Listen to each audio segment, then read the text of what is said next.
Is there someone in your life you just can't get along with because of politics? Maybe you've agreed to avoid the topic entirely.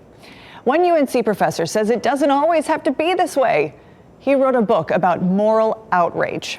Here's our conversation.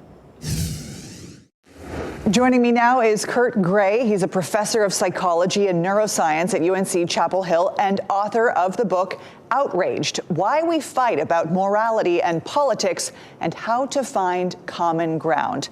Professor Gray, thanks so much for being here. Thanks for having me. How did the political climate of today inspire this book?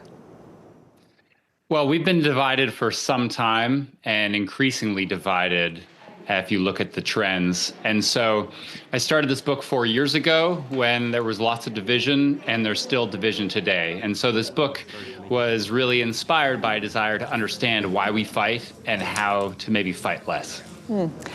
You say that liberals and conservatives share the same mind. Can you help us understand what you mean by that? The same moral mind. Let me rephrase that. Share the same moral mind. You bet.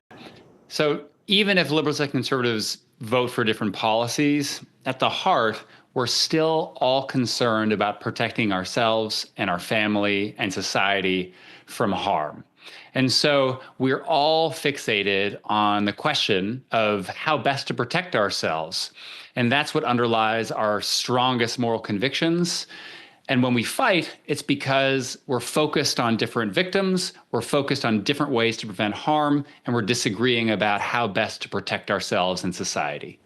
Now, this book explores not only people's differences, but also how to get to the middle ground and to be able to all get along in this very divisive time. And, understanding the other side, of course, requires putting yourself in their shoes.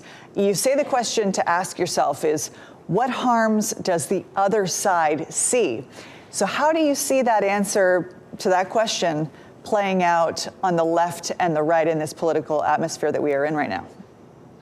So the first thing people can do is just ask themselves that question, right? The other side is not trying to burn it all down. They're not trying to destroy America. They're trying to protect themselves in some way. And so try to figure out what that is.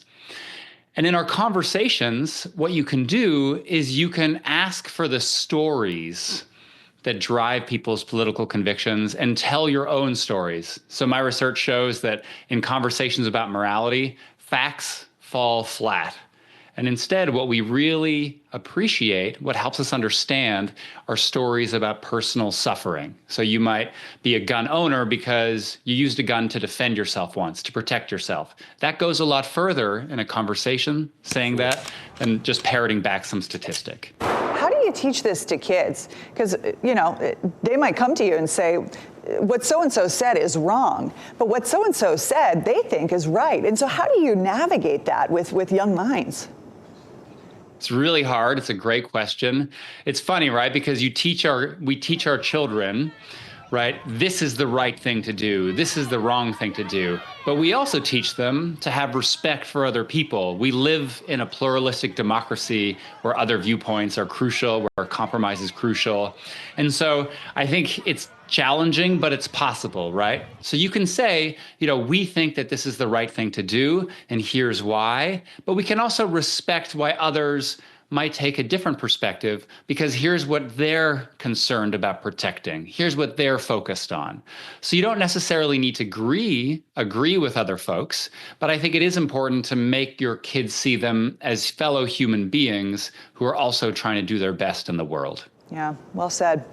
Hey, let's leave it on this. What's one thing that you want somebody to take away from watching this interview or reading your book?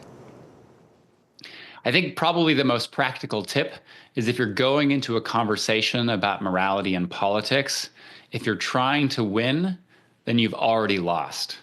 No one has some stat thrown at them and says, you know what, I guess I was totally wrong about abortion or immigration or taxes.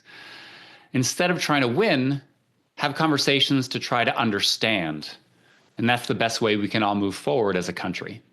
I love that. We'll leave it at that. Professor Gray, author of the new book, Outraged, thank you so much for your time. Thanks so much.